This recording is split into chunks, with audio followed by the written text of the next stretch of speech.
EU and NATO, as far as their memberships are concerned, very much overlap with each other. So when you talk about EU, you are really dealing with NATO member states at the same time. So they have a vested interest in this war, and NATO expansion was generally blamed as one of the fundamental reasons giving rise to this war in Ukraine. So they really need to do a lot of soul searching as to what really caused this outbreak of hostilities involving Ukraine. And at this particular juncture, just to accuse Russia will not solve the problem. If EU really want to wrap up the war in Ukraine with minimum civilian loss of life, then EU and China should work together, because this is exactly in China's interest, and this is exactly what China wants to do from the very beginning.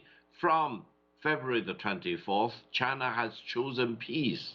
China believes by choosing peace and promoting peace is on the right side of history. So you cannot just say, okay, let's promote peace, and while you keep providing more firearms and weapons and all kinds of offensive systems to Ukraine, this will not achieve peace. This will really urge more civilians in Ukraine to die. For what purpose? It's not for constructive purpose. And fundamentally, I think EU and NATO should realize that by excluding Russia, there will be no lasting peace in Europe.